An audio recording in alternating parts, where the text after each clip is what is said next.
नमस्ते विद्यार्थियों, मैं राहुल चौधरी। महिया पाठशाला पर आपका हार्दिक स्वागत है, अभिनंदन है। विद्यार्थियों, राजस्थान पॉलिटी पे परिचर्चा कर रहे थे और राजस्थान पॉलिटी का बेहद ही महत्वपूर्ण लेक्चर चल रहा था अपना, राजस्थान का हाईकोर्ट, राजस्थान का उच्च न्यायालय, और जिसकी एक क्लास अपन पहले ही डिस्कस कर चुके थे। बेसिक कंसेप्ट उसके क्लियर हो चुके थे। आज अपन जो पढ़ने वाले हैं वो उसका आर्टिकल वाला पार्ट है, जो एग्जाम के पॉइंट ऑफ व्यू से बड़ा ही इंपॉर्टेंट है। तो आज आर्टिकल वाले पार्ट पे डिस्कस कर लेते हैं। हाई कोर्ट से रिलेटेड कौन कौन से आर्टिकल है तो उनके बारे में आज अपन डिस्कस करते हैं। अपना टॉपिक था उच्च न्यायालय।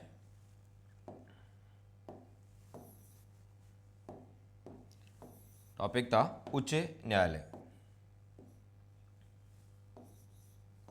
और उच्च न्यायालय में अपन आज आर्टिकल्स वाले पार्ट पे डिस्कस करेंगे उच्च न्यायालय से रिलेटेड।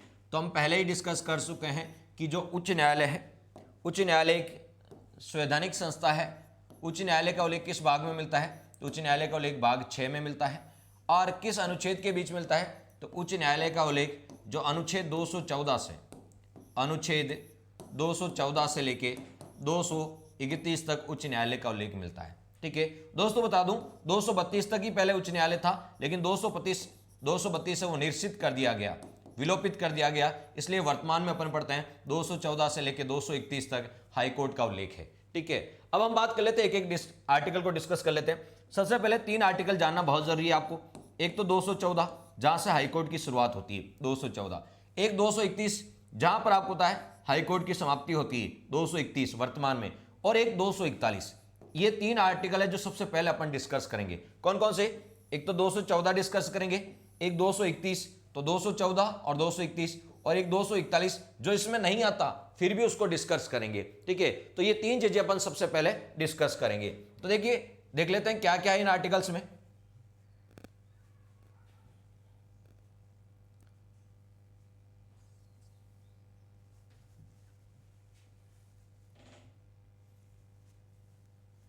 तो सबसे पहले आर्टिकल देखते हैं 214। बहुत ही महत्वपूर्ण आर्टिकल है, आर्टिकल 214। क्या लिखा हुआ है इसमें? इसमें लिखा है प्रत्येक राज्य के लिए, राज्यों में उच्च न्यायालय होगा, राज्यों में उच्च न्यायालय होगा, राज्यों में उच्च न्यायालय होगा, उच्च न्यायालय होगा।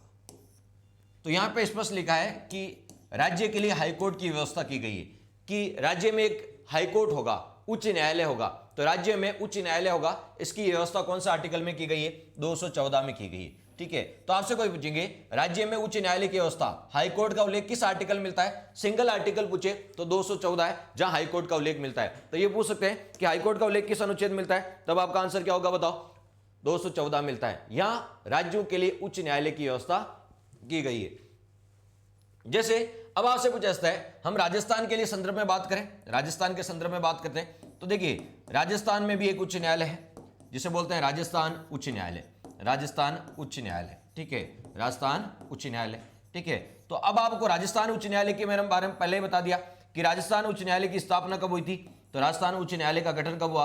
29 अगस्त 1949 को हुआ था। ठीक है, 29 अगस्त 1949 को अध्यादेश के माध्यम से राजस्थान के तात्कालिक राजप्रमुख मानसिंह सेकंड ने अध्यादेश जारी किया था, अध्यादेश के माध्यम से हुआ था। और आपसे पूछेंगे इसकी मुख्य पीठ कहाँ है, तो आपसे पूछा जाता है कि इसकी मुख्य पीठ है राजस्थान हाईकोर्ट की जो मुख्य पीठ है वो कहाँ है? जोधपुर में। मुख्य पीठ कहाँ बताओ? जोधपुर में। और आपसे कोई पूछ ले कि खंडपीठ कहाँ है, तो इसकी खंडपीठ कहाँ बताओ? जयपुर में। और पिछले लेक्चर में अपन डिस्कस हो चुके हैं कि खंडपीठ इसकी जयपुर में, और खंडपीठ की स्थापना कब हुई थी? तो 31 जनवरी 1977 को खंडपीठ की स्थापना हुई थी। अब यहां से जो इंपॉर्टेंट क्वेश्चन बन सकता है वो सबसे प्यारा क्वेश्चन ये बनता है, बहुत बार एग्जाम में पूछा गया है, आप डबल स्टार लगा लीजिए, यहां से बहुत बार क्वेश्चन पूछा गया है। क्वेश्चन ये क्या है कि बताओ मुख्य पीठ कौन सी है? तो मुख्य पीठ, प्रिंसिपल सीट कहां है बताओ? जोधपुर। मुख्य पीठ कहां बताओ? जोधपुर। और आपसे पूछेंगे खंडपीठ, तो खंडपीठ कहां है बताओ?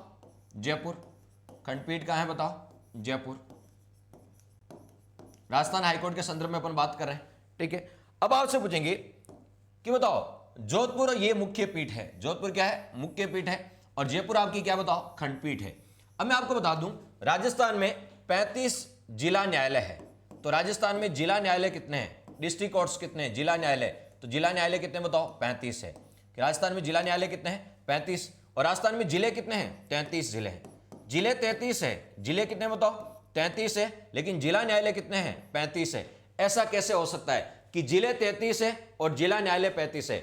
इसलिए हो सकता है क्योंकि आपको पता जयपुर और जोधपुर दो जिले ऐसे हैं, जयपुर और जोधपुर दो जिले ऐसे हैं जहां पर दो दो जिला न्यायालय, जयपुर में भी 2 जिला न्यायालय, जोधपुर में भी 2 जिला न्यायालय। तो जिले कितने 2 और यहां पर जिला न्यायालय कितने 4, क्योंकि जयपुर में 2 जोधपुर में 2 तो कितने हो गए 4। तो 2 जिलों में कितने हैं 4 है। ठीक है, आपसे पूछेंगे जिले कितने 33, तो 33 जिले में आपको तक कितने 35 है, क्योंकि जयपुर में 2 जिला न्यायालय और जोधपुर में भी 2 जिला न्यायालय। तो आपसे पूछा जाता है 33 जिले हैं लेकिन जिला न्यायालय कितने हैं 35 है। ऐसा इसलिए हुआ क्योंकि जयपुर और जोधपुर 2 जिले ऐसे हैं जो 2-2 जिला न्यायालय रखते हैं। जयपुर में भी 2 है, जोधपुर में भी 2 है, तो 33 जिलों में कितने हो गए 35 जिला न्यायालय। तो जिला कितने हैं, जिले 33 है, जिला न्यायालय कितने हैं 35 है। क्लियर हो गया।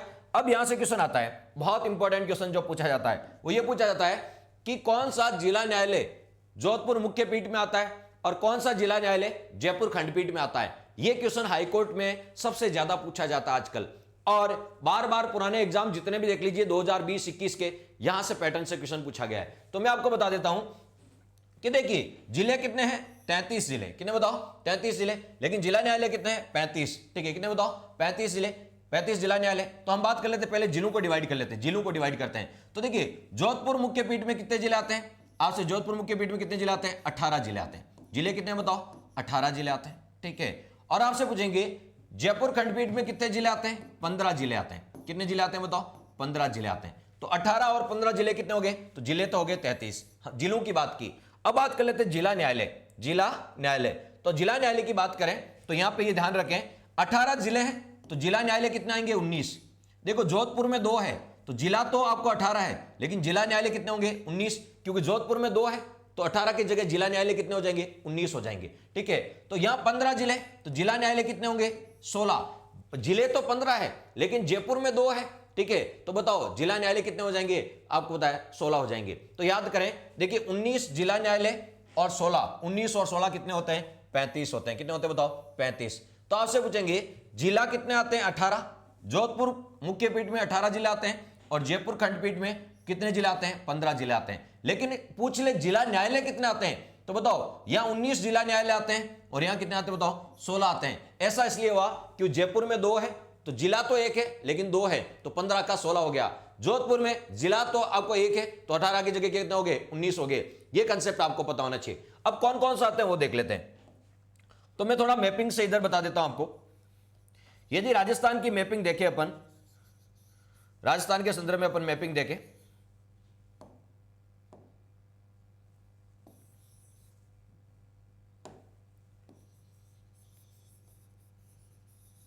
राजस्थान के संदर्भ में मैपिंग देखें तो आप देख लीजिए यहां पे हम बात करें, यह आपका जोधपुर पड़ता है यहां पर जहां पर मुख्य पीठ है, और इधर पड़ता है जयपुर, इधर क्या पड़ता है जयपुर जहां पर खंडपीठ है। तो देखिए ये है बीकानेर संभाग, ये कौन सा संभाग है बीकानेर संभाग। ये पूरा का पूरा जोधपुर संभाग, कौन सा संभाग बताओ जोधपुर संभाग। ये पूरा का पूरा आपका उदयपुर संभाग, कौन सा संभाग उदयपुर संभाग। ठीक है, अब देखिए यहां पे हम देखें बीकानेर संभाग, कौन सा बीकानेर संभाग, जोधपुर की तरफ भी पड़ता है बीकानेर संभाग। बीकानेर संभाग में कितने जिले आते हैं 4 जिले आते हैं। बीकानेर संभाग में जिले कितने आते हैं 4, कौन कौन से, तो बताओ गांधीनगर, हनुमानगढ़, बीकानेर और चूरू। ठीक है, इसी प्रकार यदि देखते हैं तो ये जोधपुर संभाग, जोधपुर संभाग में जिले कितने आते हैं, तो जोधपुर संभाग में 6 जिले आते हैं। जोधपुर संभाग में कितने जिले आते हैं, ठीक है, जोधपुर संभाग में 6 जिले आते हैं। ठीक है, 6 जिले कौन कौन सा आते हैं तो मैं पहले ही बता चुका आपको। ठीक है, जोधपुर हो गया, जैसलमेर हो गया, बाड़मेर हो गया, जालौर हो गया, सिरोही हो गया और पाली हो गया। ठीक है, उसके बाद अपन देखते हैं उदयपुर संभाग। उदयपुर संभाग में भी कितने जिले आते हैं, तो उदयपुर संभाग में भी आपसे पूछेंगे बताओ कितने जिले आते हैं 6 जिले। उदयपुर संभाग में भी कितने जिले आते हैं 6 जिले। 6 कौन कौन से, तो देखिए उदयपुर, डूंगरपुर, बांसवाड़ा, प्रतापगढ़, चित्तौड़, ठीक है, और राजसमंद। ठीक है, इसी प्रकार अजमेर संभाग के 2 जिले। अजमेर संभाग में वैसे तो 4 जिले आते हैं, अजमेर संभाग में कितने जिले आते हैं 4 जिले आते हैं, लेकिन अजमेर संभाग के 2 जिले, 2 कौन कौन से, एक तो भीलवाड़ा और एक नागौर, एक भीलवाड़ा और ये कौन सा नागौर। अजमेर संभाग के 2 जिले भीलवाड़ा और नागौर। ठीक है, ये किस में आते हैं बताओ, जोधपुर मुख्य पीठ में आते हैं। तो जोधपुर मुख्य पीठ में कितने जिले आते हैं, तो हमने बात जोधपुर मुख्य पीठ में कितने जिले आते हैं 18, काउंट कर लेते हैं 18 कौन कौन से। बीकानेर संभाग के 4 जिले, जोधपुर के आपका 6 जिले, उदयपुर के 6 जिले और अजमेर संभाग के 2 जिले। 4 और 6 10, 10 और 6 16 और 2 कितने हो गए 18। ये देख लीजिए 18 जिले ऐसे हैं जो किसमें आते हैं, जोधपुर मुख्य पीठ में आते हैं, जोधपुर मुख्य पीठ में आते हैं। तो आराम से याद रखिएगा, जोधपुर मुख्य पीठ में कौन सा जिला नहीं आता, तो कितने आप जिले आते हैं, 18 जिले आते हैं। कितने आते हैं, 18 जिले आते हैं। और जिला न्यायालय कितने आते हैं, 19, क्योंकि जोधपुर 2 रखता है, तो जिले 18 और जिला न्यायालय कितने, 19। कौन कौन सा आते हैं, तो देखिए जोधपुर का नाम आते ही पश्चिमी राजस्थान याद आएगा, और वहां पर बीकानेर संभाग, फिर जोधपुर संभाग, फिर उदयपुर संभाग और अजमेर संभाग के 2 जिले। इस प्रकार जिले याद रह जाएंगे कितने, 18। यदि 18 जिले नाम याद रखोगे तो थोड़ी कंफ्यूजन वाली कंडीशन रहती है, लेकिन संभाग से याद रखोगे तो आसानी हो जाएगी आपकी। क्लियर हो गया। तो ये देख लीजिए, ये बीकानेर संभाग, ये कौन सा, जोधपुर संभाग, ये उदयपुर संभाग, और आपको तो अजमेर संभाग का एक नागौर और एक भीलवाड़ा, ये सारे के सारे जोधपुर मुख्य पीठ में आते हैं। अब देख लेते हैं कि बताओ जयपुर वाले में कौन कौन आते हैं। तो जयपुर वाले में तो बताओ ये जयपुर है, तो पूरा का पूरा जयपुर संभाग आएगा। एक तो कौन सा संभाग आएगा, जयपुर संभाग। और जयपुर संभाग में कितने जिले आते हैं, तो आप सभी को पता 5 जिले आते हैं। जयपुर संभाग में कितने जिले आते हैं, तो जयपुर संभाग में 5 जिले आते हैं। कौन कौन सा आते हैं, तो देखो जयपुर आता है, ठीक है, सीकर आता है, झुंझुनू आता है, ठीक है, अलवर आता है और दौसा आता है। क्लियर हो गया। जयपुर संभाग के पास ही यहां पर पड़ता है भरतपुर संभाग, जहां पर 4 जिले आते हैं। भरतपुर संभाग में कितने जिले आते हैं, 4 जिले। भरतपुर संभाग में कितने जिले आते हैं, 4 जिले। भरतपुर संभाग में 4 जिले कौन कौन सा आते हैं, तो ये भी आप अच्छे से क्लियर कर लें कि बताओ भरतपुर संभाग में कौन कौन सा आते हैं, तो भरतपुर आता है, करौली आता है, धौलपुर आता है और सवाई माधोपुर आता है। क्लियर। यहां बसता कोटा संभाग, कौन सा बताओ, कोटा संभाग। कोटा संभाग में भी 4 जिले आते हैं। कोटा संभाग में कितने जिले आते हैं, 4 जिले। कोटा संभाग में, कोटा संभाग में 4 जिले कौन कौन से आते हैं, कोटा, बूंदी, बारा, झालावाड़। कोटा, बूंदी, बारा, झालावाड़। अब देखिए अजमेर संभाग के, अजमेर संभाग में 4 जिले आते हैं, लेकिन अजमेर के संभाग के 2 जिले तो कौन कौन से, भीलवाड़ा और नागौर, ये तो किसमें आ गए, जोधपुर मुख्य पीठ में आ गए। तो अजमेर संभाग के 2 जिले तो जोधपुर में आ गए, तो अजमेर संभाग के बच्चे कितने, 2 जिले, 2 जिले बचे। एक तो खुद अजमेर बचा है और एक टोंक बचा है। अजमेर संभाग में 4 ही जिले आते हैं। अजमेर संभाग में कितने जिले आते हैं, तो अजमेर संभाग में 4 ही जिले आते हैं। 4 जिले कौन कौन से आते हैं, तो बताओ अजमेर, नागौर, ठीक है, भीलवाड़ा और टोंक। तो बताओ अजमेर और टोंक, ठीक है, ये जयपुर खंडपीठ में आते हैं, और नागौर और भीलवाड़ा ये जोधपुर वाले में आते हैं। क्लियर हो गया। तो देखिए भीलवाड़ा नागौर आ गया, तो बचा कौन सा, तो अजमेर संभाग के 2 जिले बचे हैं। एक तो अजमेर बचा है और एक कौन सा, टोंक बचा है। अजमेर और टोंक, तो ये कितने जिले बचे हैं, 2 बचे हैं। क्लियर हो गया। अब काउंट कर लेते हैं। जयपुर में देखते हैं कि जयपुर खंडपीठ में कितने जिले आते हैं, 15। देखो कौन कौन से, तो जयपुर संभाग वाले 5, भरतपुर संभाग वाले 4, कोटा संभाग वाले 4 और अजमेर संभाग वाले 2, अजमेर और टोंक। ठीक है, 5 4 9, 9 4 13 और 2 कितने हो गए, 15। इस जयपुर खंडपीठ में 15 जिले आते हैं, जोधपुर खंडपीठ में 18 और 15 कितने हो गए, 33 जिले हो गए। जिला न्यायालय पूछे तो बताओ जोधपुर मुख्य पीठ में 19 जिला न्यायालय आते हैं और जयपुर खंडपीठ में 16 जिला न्यायालय आते हैं। अब आपको कुछ भी पूछे तो कोई दिक्कत नहीं है, कौन से जिले आते हैं, कौन से जिला न्यायालय आते हैं, सारे कंफ्यूजन आपके दूर हो जाएंगे। तो याद रखें, जोधपुर का नाम आते हैं इधर वाले संभाग, ठीक है, और जयपुर खंडपीठ का नाम आते हैं इधर वाले संभाग। इधर वाले कौन से, जोधपुर का नाम आते हैं बीकानेर, जोधपुर, उदयपुर और अजमेर के 2। जयपुर का नाम आते हैं जयपुर, भरतपुर, कोटा और अजमेर के 2। शायद क्लियर हो गया होगा। राजस्थान में जिला न्यायालय कितने, 35 है, और जिले कितने हैं, 33 है। क्योंकि जयपुर में एक तो जयपुर डिस्ट्रिक्ट लगता है और एक जयपुर मेट्रोपॉलिटन लगता है। इसी प्रकार जोधपुर में जोधपुर डिस्ट्रिक्ट लगता है और जोधपुर मेट्रोपॉलिटन लगता है। एक और क्वेश्चन जो आपसे पूछा जा सकता है, बहुत प्यारा क्वेश्चन है, ठीक है, वो ये पूछा जाता है कि राजस्थान में 2 जिला न्यायालय से, राजस्थान में टोटल जिला न्यायालय कितने हैं, 35। राजस्थान में टोटल जिला न्यायालय कितने हैं, 35 जिला न्यायालय। कितने जिला न्यायालय बताओ, 35 जिला न्यायालय, 35 जिला न्यायालय, ठीक है। 35 में से 2 जिला न्यायालय ऐसे हैं, कितने बताओ, 2 जिला न्यायालय ऐसे हैं, जिला न्यायालय ऐसे हैं, 2 जिला न्यायालय ऐसे हैं जिनका मुख्यालय जिला स्तर पर नहीं है, जिला का मुख्यालय जिला स्तर पर नहीं है, जिला स्तर पर नहीं है। 2 जिला न्यायालय ऐसे हैं जिनका मुख्यालय जिला स्तर पर नहीं है। जैसे अजमेर जिला न्यायालय, अजमेर डिस्ट्रिक्ट कोर्ट का मुख्यालय कहां है, अजमेर में ही है, ठीक है। इसी प्रकार जोधपुर डिस्ट्रिक्ट कोर्ट का मुख्यालय कहां है, जोधपुर में ही है, ठीक है। बीकानेर डिस्ट्रिक्ट कोर्ट का मुख्यालय कहां है, बीकानेर हेडक्वार्टर में है, बीकानेर जिला न्यायालय पर, जिला मुख्यालय पर है।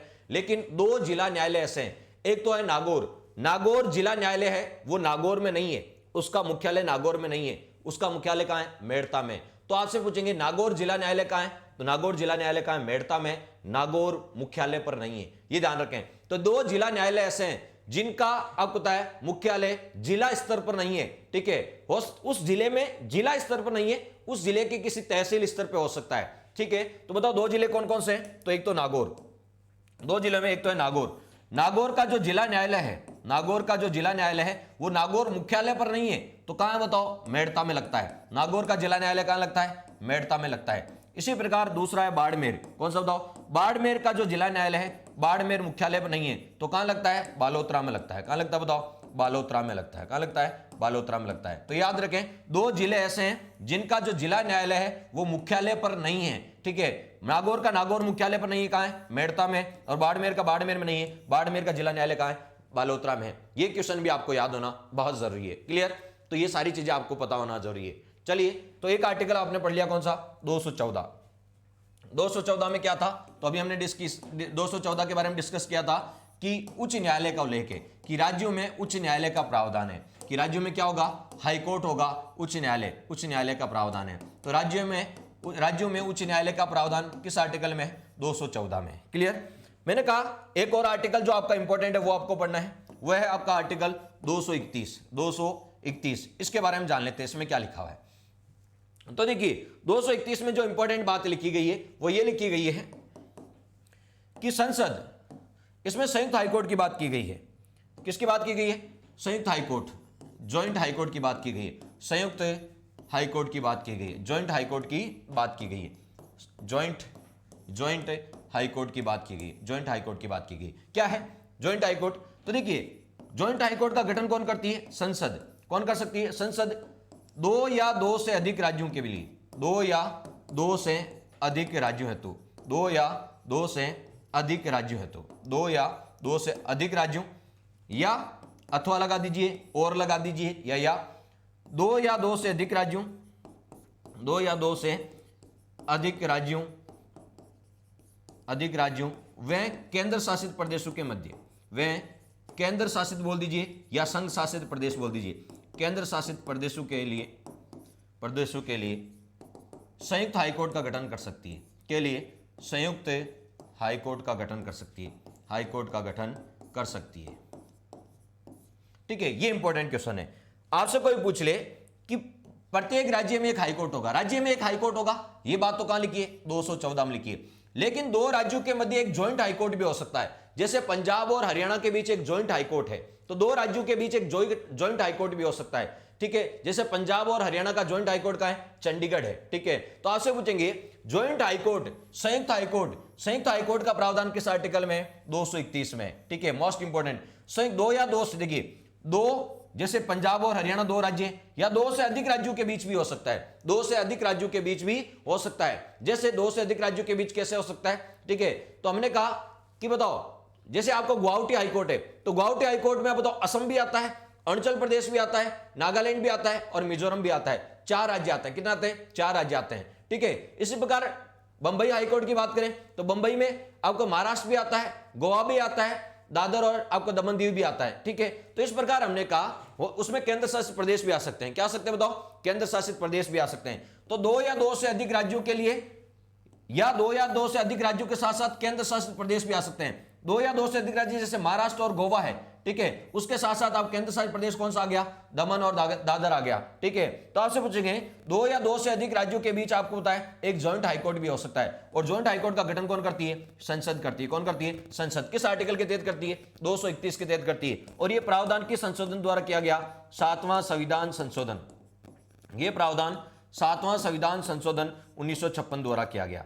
यह प्रावधान किसके द्वारा किया गया? 7वां संविधान संशोधन 1956 द्वारा किया गया। किसका प्रावधान? जॉइंट हाईकोर्ट का प्रावधान है। ठीक है, तो बताओ यदि सिंगल हाईकोर्ट हो, एक राज्य में एक हाईकोर्ट होगा, वो 214 में है। लेकिन दो या दो से अधिक राज्यों के बीच एक जॉइंट हाईकोर्ट होगा, संयुक्त हाईकोर्ट होगा, वो 231 में है। किसमें बताओ? 231 में। और जॉइंट हाईकोर्ट का गठन कौन करती है? संसद करती है। और आपसे पूछेंगे किस संशोधन द्वारा यह प्रावधान किया गया? 7वां संविधान संशोधन 1956 द्वारा यह प्रावधान किया गया। क्लियर हो गया? आगे की ओर बढ़ते हैं।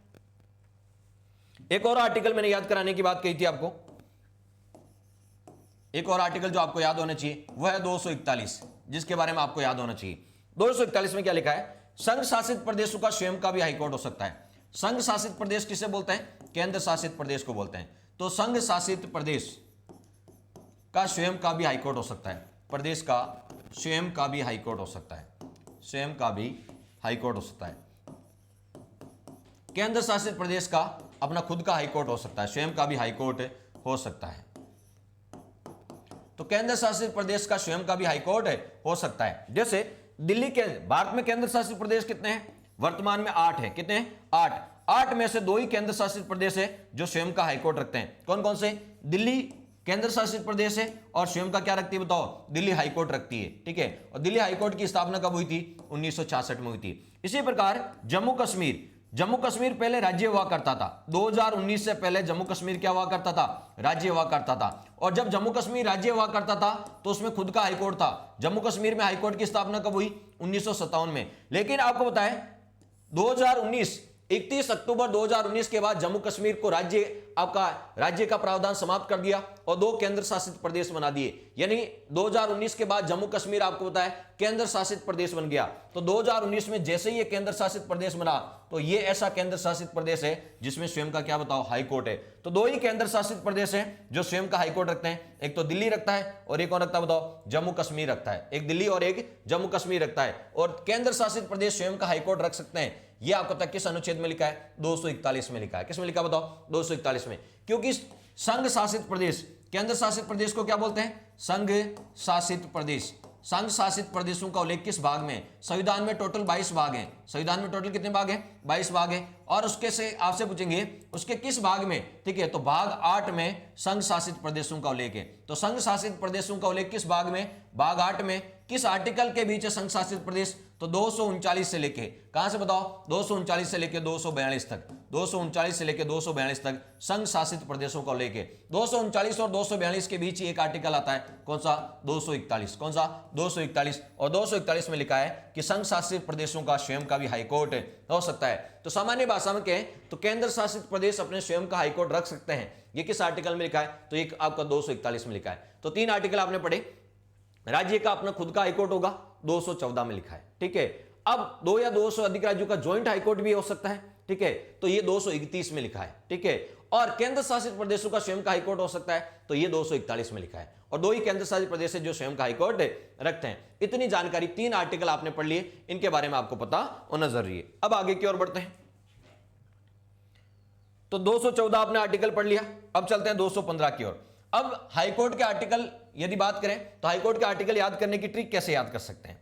हाईकोर्ट के आर्टिकल याद करने की ट्रिक, हाईकोर्ट के अनुच्छेद कैसे याद रहें, हाईकोर्ट के आर्टिकल आपको कैसे याद रहें, उसकी आपको बताएं ट्रिक भी आपको मैं बता देता हूं। देखिए, जब तक शादी नहीं हो जाती तब तक जितने भी ये साजन होते हैं, साजन जानते हो आप किसे बोलते हैं? बताने की जरूरत नहीं है। साजन, ठीक है, साजन सब वेटर होते हैं। साजन सब क्या होते हैं बताओ? वेटर होते हैं। वेटर की भूमिका निभाते हैं। जब तक शादी नहीं हो जाती बैचलर होते हैं, यानी सगाई होने के बाद और शादी होने से पहले तक ये सारे लड़के आपको साजन, ये वेटर की भूमिका निभाते हैं। ठीक है, यानी आप वेटर की भूमिका आगे पीछे घूमते रहते हैं। आप समझ गए होंगे। तो साजन सब क्या होते हैं? वेटर होते हैं। साजन सब क्या होते हैं? वेटर होते हैं। अब मैंने कहा कैसे याद रखोगे? तो देखिए, यह है आपका 214 लिख दीजिए, क्योंकि हाईकोर्ट की शुरुआत कहां से होती है? 214 से। फिर 215 लिख दीजिएगा, फिर 216 लिख दीजिए आप, फिर 217 लिख दीजिएगा।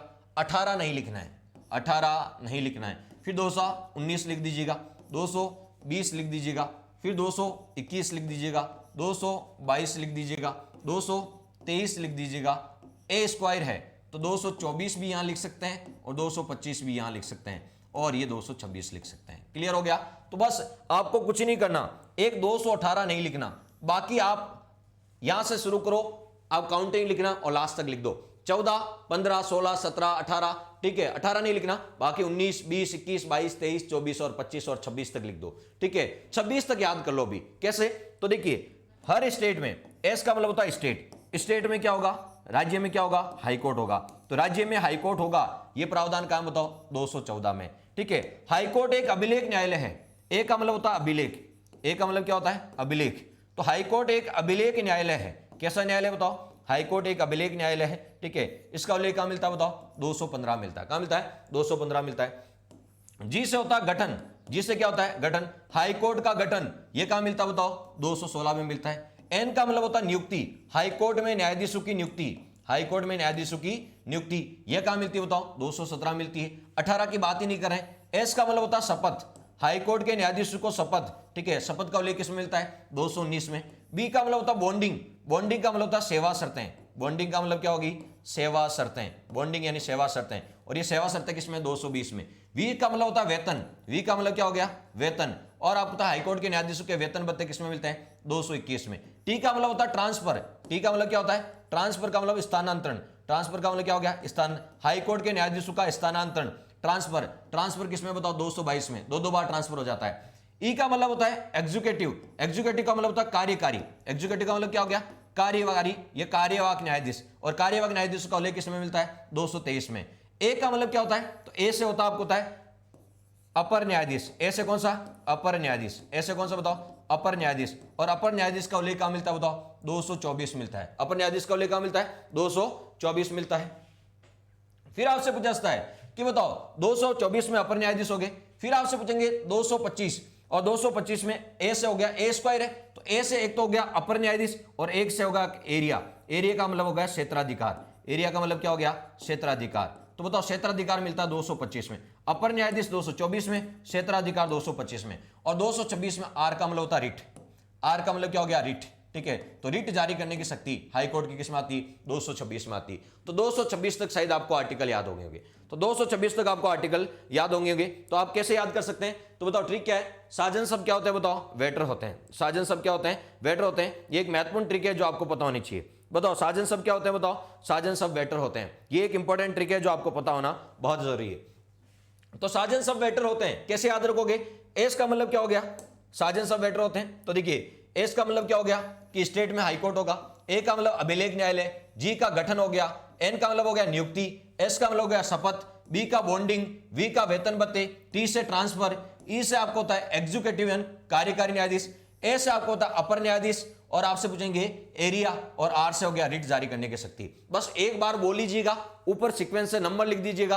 अब आपसे कभी भी पूछ ले कि बताओ, सिंपल सा क्वेश्चन आएगा कि 221 में क्या लिखा हुआ है, तो 221 के नीचे वी, वी का मतलब हो गया वेतन भत्ते। 222 में क्या लिखा है, तो 222 में टी का मतलब हो गया ट्रांसफर, क्या लिखा है, ट्रांसफर। अब आपसे पूछे हाईकोर्ट के न्यायाधीश की नियुक्ति किसमें है, तो नियुक्ति किसमें बताओ, 217 में। अभिलेख न्यायालय किसमें है, 215 में। यानी कैसा भी क्वेश्चन पूछे आपको कोई दिक्कत नहीं होनी चाहिए। क्लियर हो गया, तो आगे की ओर बढ़ते हैं।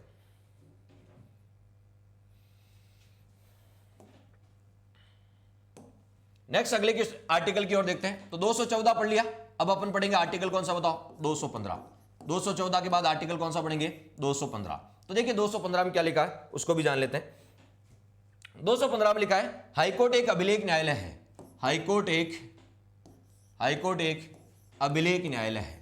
हाईकोर्ट एक क्या बताओ, अभिलेख न्यायालय है, इसको भी जान लेते हैं। हाईकोर्ट एक क्या बताओ, अभिलेख न्यायालय है, हाईकोर्ट एक क्या बताओ, अभिलेख न्यायालय है, इसके बारे में अपन जान लेते हैं। तो हाईकोर्ट एक अभिलेख न्यायालय, ये बात कहां लिखी है बताओ, 215 में लिखी है। 215 में स्पष्ट लिखा है कि हाईकोर्ट एक क्या बताओ, अभिलेख न्यायालय। तो देखिए यहां से क्वेश्चन पूछाएगा हाईकोर्ट एक अभिलेख न्यायालय, तो अभिलेख न्यायालय का अर्थ क्या होता है, ये क्वेश्चन कई बार पूछाता है कि अभिलेख न्यायालय से क्या तात्पर्य है, अभिलेख न्यायालय से क्या तात्पर्य है, ये क्वेश्चन पूछाता है। तो अभिलेख न्यायालय के दो अर्थ होते हैं, हाईकोर्ट के निर्णय रिकॉर्ड के रूप में रखे जाते हैं, हाईकोर्ट के निर्णय रिकॉर्ड के रूप में रखे जाते हैं, रिकॉर्ड के रूप में रखे जाते हैं, हाईकोर्ट के निर्णय रिकॉर्ड के रूप में रखे जाते हैं ताकि वे अधीनस्थ न्यायालयों के, ताकि वे अधीनस्थ न्यायालयों के साक्ष्य के रूप में काम आ सके, अधीनस्थ न्यायालयों के साक्ष्य के रूप में काम आ सके, साक्ष्य के रूप में काम आ सके, अधीनस्थ न्यायालयों के साक्ष्य के रूप में काम आ सके। यानी हाईकोर्ट के जितने भी निर्णय होते हैं वो रिकॉर्ड के रूप में रखे जाते हैं। क्यों रखे जाते हैं, ताकि वो सबऑर्डिनेट जितने भी कोर्ट होते हैं, अधीनस्थ न्यायालय होते हैं, उनके रिकॉर्ड के रूप में काम आ सके। क्लियर, तो ये तो हो गया पहला अर्थ। और अभिलेख न्यायालय का दूसरा अर्थ क्या होता है, तो अभिलेख न्यायालय के दो अर्थ होते हैं। दूसरा अर्थ क्या होता है कि बताओ, हाईकोर्ट के आदेशों की अवमानना करने पर, हाईकोर्ट के आदेशों की अवमानना करने पर, हाईकोर्ट के आदेशों की अवमानना करने पर दंड का प्रावधान है, हाईकोर्ट के आदेशों की अवमानना करने पर दंड का प्रावधान है, दंड का प्रावधान है। यदि आप हाईकोर्ट के आदेशों की अवमानना करते हो तो आपको दंड का प्रावधान है। किसका प्रावधान है, दंड का प्रावधान है। तो हाईकोर्ट के आदेशों की अवमानना करने पर आपको दंड का प्रावधान है। दंड आपको होता है आर्थिक दंड भी दिया जा सकता है, साधारण दंड भी दिया जा सकता है, साधारण दंड भी दिया जा सकता है, या फिर दोनों भी दिए जा सकते हैं, या फिर दोनों दंड भी दिए जा सकते हैं। तो हाईकोर्ट के आदेशों की अवमानना करने पर आपको दंड भी दिया जा सकता है। ठीक है, अभी मैंने बताया था कि हाईकोर्ट एक अभिलेख न्यायालय है। हाईकोर्ट एक क्या बताओ, अभिलेख न्यायालय है। हाईकोर्ट एक अभिलेख न्यायालय है। ठीक है, ये किस आपको था आर्टिकल में लिखा गया है, तो हाईकोर्ट एक अभिलेख न्यायालय है। ये बात किस में लिखी है, 215 में लिखी गई है। इसी प्रकार सुप्रीम कोर्ट भी एक अभिलेख न्यायालय है। सुप्रीम कोर्ट भी क्या है बताओ, एक अभिलेख न्यायालय है। सुप्रीम कोर्ट भी एक क्या है, अभिलेख न्यायालय है। और ये बात कहां लिखी है, तो ये बात आर्टिकल 129 में लिखी गई है। किस में लिखी गई बताओ, 129 में लिखी गई है। लेकिन बता दूं, डिस्ट्रिक्ट कोर्ट अभिलेख न्यायालय नहीं है। डिस्ट्रिक्ट कोर्ट अभिलेख न्यायालय नहीं है। क्यों नहीं है, इसको मैं समझा देता हूं। तो आपसे कोई पूछ ले, सुप्रीम कोर्ट, ये आपका सुप्रीम कोर्ट, ये आपका हाई कोर्ट और ये आपका डिस्ट्रिक्ट कोर्ट। सुप्रीम कोर्ट के निर्णय किसके काम आ सकते हैं, तो सुप्रीम कोर्ट के दिए गए निर्णय आपको पता हाई कोर्ट के और डिस्ट्रिक्ट कोर्ट के काम आ सकते हैं। इसलिए सुप्रीम कोर्ट के निर्णय रिकॉर्ड के रूप में रखे जाते हैं, और रिकॉर्ड के रूप में रखे जाते हैं, इसका मतलब वो रिकॉर्डेड न्यायालय है, अभिलेख न्यायालय है। क्लियर हो गया। इसी प्रकार यदि बात करें हाई कोर्ट, तो हाई कोर्ट के निर्णय किसके काम आ सकते हैं, डिस्ट्रिक्ट कोर्ट के काम आ सकते हैं। तो हाई कोर्ट के निर्णय भी रिकॉर्ड के रूप में रखे जाते हैं, इसका मतलब वो भी रिकॉर्डेड न्यायालय है, अभिलेख न्यायालय है। क्लियर। लेकिन मुझे ये बताओ, डिस्ट्रिक्ट कोर्ट के निर्णय किसके काम आ सकते हैं। डिस्ट्रिक्ट कोर्ट के निर्णय आगे नीचे कोई अधीनस्थ है ही नहीं, तो डिस्ट्रिक्ट कोर्ट के निर्णय आपको पता है अपने आप में किसी के रूप में काम में नहीं आते हैं। ठीक है, इसका मतलब क्या है, डिस्ट्रिक्ट कोर्ट अभिलेख न्यायालय नहीं है। तो मैंने कहा अभिलेख न्यायालय का अर्थ क्या होता है, अभिलेख न्यायालय के दो अर्थ होते हैं कि जिसके निर्णय रिकॉर्ड के रूप में रखे जाएं और आपको अधीनस्थ न्यायालयों के काम आ सके। तो सुप्रीम कोर्ट के निर्णय रिकॉर्ड के रूप में रखे जाते हैं ताकि वो हाई कोर्ट और डिस्ट्रिक्ट कोर्ट के काम आ सके। हाई कोर्ट के निर्णय रिकॉर्ड के रूप में रखे जाते हैं ताकि वो डिस्ट्रिक्ट कोर्ट के काम आ सके। डिस्ट्रिक्ट कोर्ट के निर्णयों का कोई रिकॉर्ड नहीं होता ताकि वो, क्योंकि वो अधीनस्थ आपको होता है, इससे और नीचे कोई लोअर कोर्ट नहीं होता जिनके काम आ सके। क्लियर। तो आपसे पूछेंगे हाई कोर्ट और सुप्रीम कोर्ट, हाई कोर्ट और सुप्रीम कोर्ट ये दोनों कैसे होते हैं, दोनों अभिलेख न्यायालय होते हैं। किस आर्टिकल में, हाई कोर्ट 215 में और सुप्रीम कोर्ट 129 में। लेकिन डिस्ट्रिक्ट कोर्ट अभिलेख न्यायालय नहीं होता। और अभिलेख न्यायालय के दो अर्थ होते हैं कि उनके निर्णय रिकॉर्ड के रूप में रखे जाते हैं, और दूसरा उनकी अवमानना करने पर आपको दंड दिया जा सकता है। क्लियर हो गया। तो ये था आपका आर्टिकल 215, जिसके बारे में आपको जानना बहुत जरूरी था। उसके बाद आगे देखते हैं आर्टिकल 216।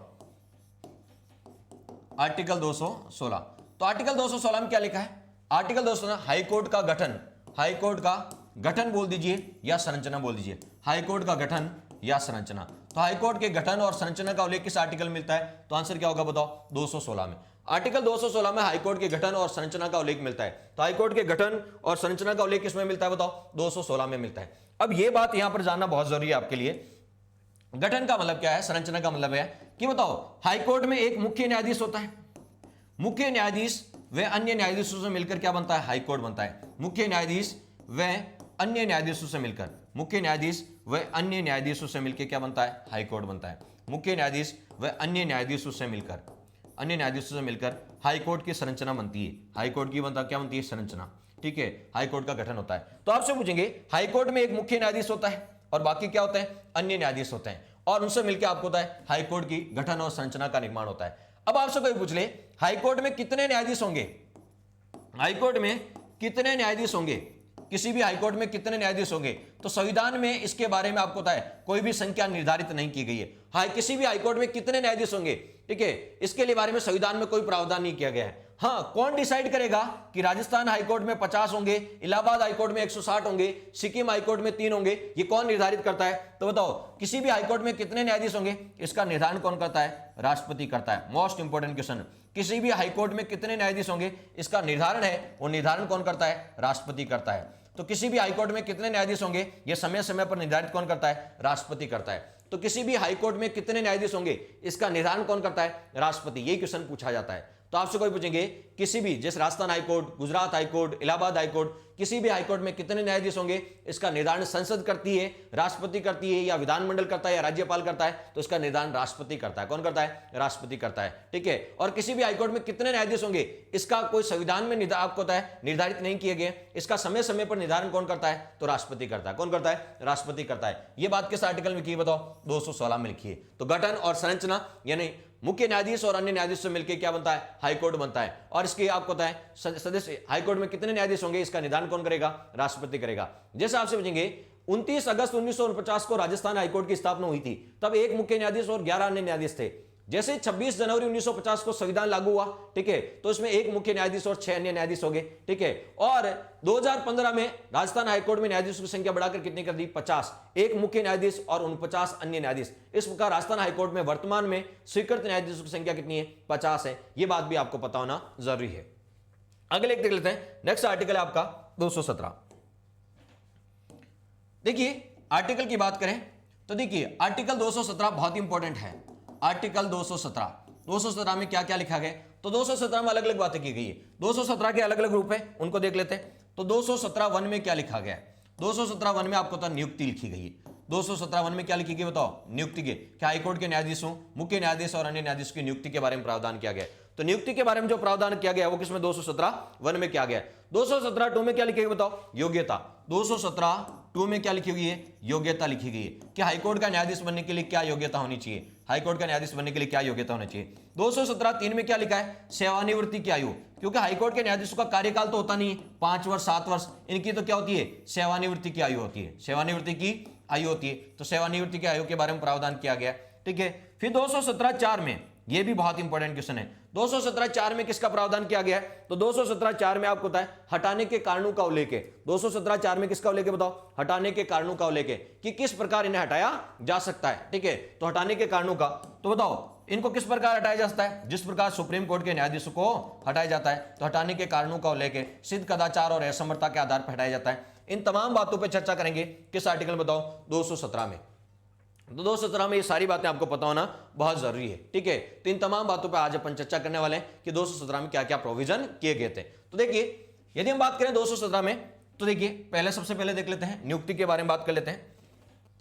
217 वन में क्या है? नियुक्ति है। क्या बताओ? नियुक्ति है। इसको बहुत अच्छे से समझ लीजिए आप ध्यान से। नियुक्ति, तो पहला क्वेश्चन, हाईकोर्ट में एक मुख्य न्यायाधीश होता है। हाईकोर्ट में क्या होता है? मुख्य न्यायाधीश होता है।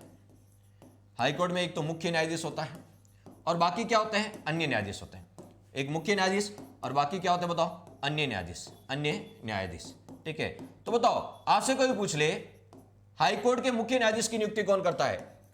हाईकोर्ट के मुख्य न्यायाधीश की नियुक्ति कौन करता है? तब आपका आंसर क्या होगा? राष्ट्रपति करता है। कौन करता है? राष्ट्रपति करता है। अब आपसे पूछेंगे हाईकोर्ट के अन्य न्यायाधीशों की नियुक्ति भी कौन करता है? तब भी आपका आंसर क्या होगा बताओ? राष्ट्रपति करता है। यानी एक चीज तो क्लियर हो गई, भले वो हाईकोर्ट का मुख्य न्यायाधीश हो या अन्य न्यायाधीश, हाईकोर्ट के सभी न्यायाधीशों की नियुक्ति कौन करता है? राष्ट्रपति करता है, ठीक है। तो ये चीज क्लियर हो गई। ये एग्जाम में पूछा जाता है कि हाईकोर्ट भले ही राज्य में होता है, लेकिन इसके मुख्य न्यायाधीश और अन्य न्यायाधीश इन दोनों की नियुक्ति कौन करता है? राष्ट्रपति करता है। और इनकी नियुक्ति का प्रावधान किस आर्टिकल में? 217 वन में है। अब पूरी प्रोसेस बता देते हैं कैसे।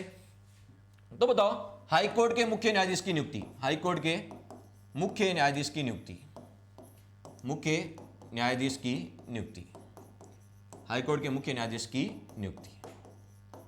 तो हाईकोर्ट के मुख्य न्यायाधीश की नियुक्ति करता कौन है बताओ? राष्ट्रपति करता है। तो मैं यहां लिख देता हूं, कौन करता है बताओ? राष्ट्रपति करता है। हाईकोर्ट के मुख्य न्यायाधीश की नियुक्ति कौन करता है? राष्ट्रपति। क्या राष्ट्रपति संवेग से करता है? क्या राष्ट्रपति संवेग से करता है? नहीं, राष्ट्रपति कॉलेजियम की सिफारिश पे करता है। राष्ट्रपति किसकी सिफारिश पे करता है? कॉलेजियम की सिफारिश पे करता है। कॉलेजियम की सिफारिश पे करता है। तो आपसे पूछेंगे हाईकोर्ट के मुख्य न्यायाधीश की नियुक्ति सिंपल पूछे कौन करता है? राष्ट्रपति करता है। किसकी सिफारिश पर करता है? कॉलेजियम की सिफारिश पे। कॉलेजियम में कौन होता है? तो कॉलेजियम में एक हाईकोर्ट का एक सुप्रीम कोर्ट का मुख्य न्यायाधीश, एक सुप्रीम कोर्ट का मुख्य न्यायाधीश, सुप्रीम कोर्ट का मुख्य न्यायाधीश होता है कॉलेजियम में, सुप्रीम कोर्ट का मुख्य न्यायाधीश, और 2 सुप्रीम कोर्ट के वरिष्ठ न्यायाधीश, सुप्रीम कोर्ट के वरिष्ठ न्यायाधीश, सुप्रीम कोर्ट के वरिष्ठ न्यायाधीश। ये 3 लोग मिलकर करते हैं। सुन लीजिए, एक तो हाईकोर्ट, एक तो सुप्रीम कोर्ट का मुख्य न्यायाधीश हो गया और 2 सुप्रीम कोर्ट के वरिष्ठ न्यायाधीश। इन 3 व्यक्तियों से मिलकर बनती है ये कॉलेजियम। ये कॉलेजियम, ये 3 व्यक्ति इस कॉलेजियम में होते हैं और इसकी सिफारिश पर आपको पता है करता कौन है? राष्ट्रपति करता है, लेकिन कॉलेजियम की सिफारिश पर। और कॉलेजियम में कितने व्यक्ति होते हैं? 3 व्यक्ति होते हैं। एक सुप्रीम कोर्ट का मुख्य न्यायाधीश होता है और 2 अन्य न्यायाधीश होते हैं। इनकी सिफारिश पर करता कौन है बताओ? राष्ट्रपति करता है। लेकिन राष्ट्रपति उस राज्य के, जिस राज्य में हाईकोर्ट है, जैसे राजस्थान हाईकोर्ट के मुख्य न्यायाधीश की नियुक्ति कर रहे हैं, तो राजस्थान हाईकोर्ट में नियुक्त कर रहे हैं, तो राजस्थान के राज्यपाल से भी पूछा जाएगा, राजस्थान के राज्यपाल से भी परामर्श लिया जाएगा। तो राष्ट्रपति और किससे परामर्श लेगा? तो राज्यपाल से भी। जिस राज्य में आपको होता है मुख्य न्यायाधीश नियुक्त कर रहे हैं, उस राज्य के राज्यपाल से, उस राज्य के राज्यपाल से परामर्श लिया जाएगा, उस राज्य के राज्यपाल से भी क्या लिया जाएगा, परामर्श लिया जाएगा। तो आपसे कोई पूछ ले हाई कोर्ट के मुख्य न्यायाधीश की नियुक्ति करता कौन है, तो बहुत सिंपल सा क्वेश्चन आया, तो करता कौन है, राष्ट्रपति करता है। क्लियर, ठीक है। अब बताओ राष्ट्रपति क्या संवेग से करता है, नहीं, राष्ट्रपति किस किस से पूछ के करता है, तो राष्ट्रपति कोलेजियम की सिफारिश पे करता है, जिसमें एक तो सुप्रीम कोर्ट का मुख्य न्यायाधीश होता है और 2 अन्य वरिष्ठ न्यायाधीश होते हैं, और उस राज्य के राज्यपाल से पूछ के की जाती है। जिस राज्य के हाईकोर्ट में आप मुख्य न्यायाधीश बना रहे हो, तो उस राज्य के राज्यपाल से भी पूछा जाता है। तो राष्ट्रपति करता है कितने लोगों से पूछ के, 4, 3 तो न्यायाधीश हो गए, एक सुप्रीम कोर्ट का मुख्य न्यायाधीश और 2 वरिष्ठ और एक राज्यपाल हो गया, तो 4 लोगों से पूछ के करता है। करता कौन है बताओ, राष्ट्रपति करता है। ये सारी प्रोसेस आपको पता होनी चाहिए। क्लियर हो गया। दूसरा, मुख्य न्यायाधीश के बारे में तो जान लिया, तो हाईकोर्ट के अन्य न्यायाधीश की नियुक्ति कैसे होती है, हाईकोर्ट के अन्य न्यायाधीशों की नियुक्ति, अभी तो हमने मुख्य न्यायाधीश के बारे में पढ़ा था, अन्य न्यायाधीशों की नियुक्ति, हाईकोर्ट के अन्य न्यायाधीशों की नियुक्ति। तो हाईकोर्ट के अन्य न्यायाधीशों की नियुक्ति के बारे में बात करें तो देखिए, हाईकोर्ट के अन्य न्यायाधीशों की नियुक्ति, अदर न्यायाधीश की नियुक्ति, यह भी कौन करता है, राष्ट्रपति करता है। अन्य न्यायाधीश की नियुक्ति भी कौन करता है, राष्ट्रपति ही करता है। कौन करता है, राष्ट्रपति करता है। वही किसकी सिफारिश पर, कोलेजियम की सिफारिश पर। किसकी सिफारिश पर बताओ, कोलेजियम की सिफारिश पर, कोलेजियम की सिफारिश पर, कोलेजियम की सिफारिश पर, कोलेजियम की सिफारिश पर, कोलेजियम की सिफारिश पर। किसकी सिफारिश पर बताओ, कोलेजियम की सिफारिश पर। इस बार कौन कौन होते हैं, तो एक होगा सुप्रीम कोर्ट का मुख्य न्यायाधीश, सुप्रीम कोर्ट का मुख्य न्यायाधीश, ये पहले भी था, याद करो, ठीक है। 2 सुप्रीम कोर्ट के वरिष्ठ न्यायाधीश, 2 सुप्रीम कोर्ट के वरिष्ठ न्यायाधीश, ये पहले भी थे, ठीक है। अब बताओ, हम कह रहे हैं हाईकोर्ट के अन्य न्यायाधीश की नियुक्ति करें। जब अन्य न्यायाधीश की नियुक्ति करेंगे तो ऑलरेडी मुख्य न्यायाधीश तो पहले से हैं, तो बताओ मुख्य न्यायाधीश से भी पूछेंगे, क्योंकि अन्य न्यायाधीशों की नियुक्ति कर रहे हैं, तो उस हाईकोर्ट के मुख्य न्यायाधीश से भी पूछा जाएगा। तो बताओ एक कौन होगा, उस संबंधित हाईकोर्ट के मुख्य न्यायाधीश से, जिस हाईकोर्ट में आप नियुक्त कर रहे हो, संबंधित हाईकोर्ट के मुख्य न्यायाधीश से भी पूछा जाएगा, क्योंकि उस हाईकोर्ट में आप अन्य न्यायाधीश बना रहे हो, तो मुख्य न्यायाधीश से पूछना बहुत जरूरी है। उस संबंधित हाईकोर्ट के मुख्य न्यायाधीश से, संबंधित हाईकोर्ट के मुख्य न्यायाधीश से भी पूछा जाएगा, और उस राज्य के राज्यपाल से भी पूछा जाएगा, उस राज्य के राज्यपाल से भी पूछा जाएगा, उस राज्य के राज्यपाल से भी पूछा जाएगा। ये सारी प्रक्रिया होगी। फिर मैं समझा देता हूं कि आपसे कोई पूछ ले हाईकोर्ट के मुख्य न्यायाधीश हो या अन्य न्यायाधीश, इनकी नियुक्ति करता कौन है, राष्ट्रपति करता है। किसकी सिफारिश पे करता है, कोलेजियम की सिफारिश पे करता है। अब देखिए मुख्य न्यायाधीश में कौन कौन होते थे, जब हाईकोर्ट के मुख्य न्यायाधीश की नियुक्ति कर रहे थे, अभी यहां पर लिखा है अन्य न्यायाधीश, अन्य की जगह थोड़ा सा याद करो, यदि मुख्य न्यायाधीश था तो मुख्य न्यायाधीश में आपको था, जब हाईकोर्ट के मुख्य न्यायाधीश की नियुक्ति हो रही थी, तब भी सुप्रीम कोर्ट का मुख्य न्यायाधीश, 2 वरिष्ठ न्यायाधीश और उस राज्य का राज्यपाल, इनसे पूछा जाता था। अब बात करें अन्य न्यायाधीश, तो अन्य न्यायाधीश करेंगे तो उस हाईकोर्ट के मुख्य न्यायाधीश से भी पूछा जाएगा, तो उस हाईकोर्ट का मुख्य न्यायाधीश भी शामिल हो जाएगा। क्लियर हो गया। तो आपसे कोई पूछ ले, यहां से बहुत सिंपल सा क्वेश्चन है, हाईकोर्ट के मुख्य न्यायाधीश और अन्य न्यायाधीश की नियुक्ति कौन करता है, राष्ट्रपति करता है। किसकी सिफारिश पे करता है, कोलेजियम की सिफारिश पे करता है। फिर यहां से एक और क्वेश्चन है, किस आर्टिकल के तहत करता है, 217(1) के तहत करता है। पूरी प्रक्रिया जाने तो मुख्य न्यायाधीश की नियुक्ति करने के लिए करता कौन है, राष्ट्रपति। किससे पूछ के, तो सुप्रीम कोर्ट के मुख्य न्यायाधीश, 2 अन्य न्यायाधीश और उस राज्य के राज्यपाल से पूछ के। यदि अन्य न्यायाधीश की नियुक्ति करनी है हाईकोर्ट में, तो करता राष्ट्रपति है, सुप्रीम कोर्ट का मुख्य न्यायाधीश, 2 वरिष्ठ न्यायाधीश, एक आपको होता है राज्यपाल और उस हाईकोर्ट का मुख्य न्यायाधीश, क्योंकि हम अन्य की नियुक्ति कर रहे हैं। ये सारी प्रोसेस आपको पता होना जरूरी है, ठीक है। तो ये सारी बातें थी आपको 217(1) में नियुक्ति। अब यहां पे एक वर्ड है कोलेजियम, उसको समझ लेते हैं, बहुत इंपॉर्टेंट वर्ड है कोलेजियम। कोलेजियम, तो देखिए कोलेजियम प्रणाली क्या है, बहुत बार चर्चा में रही कोलेजियम प्रणाली। तो कोलेजियम का शाब्दिक अर्थ होता है, कोलेजियम का जो शाब्दिक अर्थ होता है वह होता है सदस्यों का समूह। शाब्दिक अर्थ, कोलेजियम का जो शाब्दिक अर्थ होता है वो शाब्दिक अर्थ होता है सदस्यों का समूह, सदस्यों का समूह। तो कोलेजियम का जो शाब्दिक अर्थ होता है वो क्या होता है, सदस्यों का क्या होता है बताओ, समूह होता है। क्लियर हो गया। दूसरा जो आपसे पूछा जाता है कि बताओ कोलेजियम प्रणाली का अस्तित्व कब आया, यानी कोलेजियम प्रणाली का अस्तित्व कब आया, ये कब प्रारंभ हुई थी, कब अस्तित्व आया था कोलेजियम प्रणाली का अस्तित्व। तो कोलेजियम प्रणाली का अस्तित्व आया था सेकंड जजेज केस, कौन से बताओ, सेकंड जजेज केस, सेकंड जजेज केस 1993 में। सेकंड जजेज केस कब हुआ था, 1993 में, ठीक है। यहां सेकंड जजेस केस 1993 में कोलेजियम प्रणाली का क्या आया, अस्तित्व में आया। उस समय कोलेजियम में एक मुख्य न्यायाधीश और 2 अन्य न्यायाधीश, टोटल कितने बताओ, 3 न्यायाधीश हुआ करते थे। कब, 1993 में, जब कोलेजियम प्रणाली अस्तित्व में आई थी। कॉलेजियम प्रणाली का वर्तमान स्वरूप कब देखने को मिला? तो वर्तमान स्वरूप की बात करें, कॉलेजियम प्रणाली का वर्तमान स्वरूप, तो कॉलेजियम प्रणाली का जो वर्तमान स्वरूप आपको देखने को मिला, वर्तमान स्वरूप आपको थर्ड जजेज केस में देखने को मिला। कौन से जजेज केस में? तो वर्तमान जो है वो कौन सा बताओ? थर्ड जजेज केस में देखने को मिला। थर्ड जजेज केस, थर्ड जजेज केस, थर्ड जजेज केस में आपको वर्तमान स्वरूप देखने को मिला, और ये था 1998। कब बताओ? 1998 थर्ड जजेज केस में वर्तमान स्वरूप देखने को मिला। वर्तमान स्वरूप क्या है? तो कॉलेजियम में एक मुख्य न्यायाधीश होते हैं और 4 अन्य न्यायाधीश होते हैं। वर्तमान में कितने होते हैं? टोटल 5 न्यायाधीश होते हैं। कॉलेजियम का मतलब है सदस्यों का समूह। कॉलेजियम में कितने होते हैं? 5 न्यायाधीश होते हैं। एक सुप्रीम कोर्ट का मुख्य न्यायाधीश होता है और 4 वरिष्ठ न्यायाधीश होते हैं। टोटल कितने होते हैं? 5। ये वर्तमान स्वरूप है। पूछ सकते हैं कि बताओ, मोस्ट इंपोर्टेंट है कि वर्तमान में कॉलेजियम में कितने लोग होते हैं? एक मुख्य न्यायाधीश और 4 अन्य 5 न्यायाधीश होते हैं कॉलेजियम में। और कॉलेजियम की बात करें तो कॉलेजियम का कार्य क्या है? कॉलेजियम का कार्य, कॉलेजियम का कार्य, तो देखिए कॉलेजियम की यदि कार्य की बात करें, कॉलेजियम का कार्य क्या है? तो कॉलेजियम का जो सबसे महत्वपूर्ण कार्य है, जिसके बारे में आपको पता होना चाहिए, कॉलेजियम का बेहद ही महत्वपूर्ण कार्य है, वो कार्य है, ठीक है, सुप्रीम कोर्ट और हाई कोर्ट के न्यायाधीशों की नियुक्ति। सुप्रीम कोर्ट और हाई कोर्ट के न्यायाधीशों की नियुक्ति। सुप्रीम कोर्ट और हाई कोर्ट के न्यायाधीशों की नियुक्ति। तो सुप्रीम कोर्ट और हाई कोर्ट के न्यायाधीशों की जो नियुक्ति होती है, सुप्रीम कोर्ट और हाई कोर्ट के न्यायाधीशों की नियुक्ति होती है, वो करता तो कौन है? राष्ट्रपति करता है, लेकिन किसकी सिफारिश पे करता है? कॉलेजियम की सिफारिश पे करता है। तो सुप्रीम कोर्ट हो या हाई कोर्ट, उनके न्यायाधीश की नियुक्ति करता तो कौन है? राष्ट्रपति है, लेकिन किसकी सिफारिश पे करता है? कॉलेजियम की सिफारिश पे करता है। दूसरा इसका कार्य होता है हाई कोर्ट के न्यायाधीशों, हाई कोर्ट के न्यायाधीशों, सुप्रीम कोर्ट हाई कोर्ट के न्यायाधीश की नियुक्ति की सिफारिश।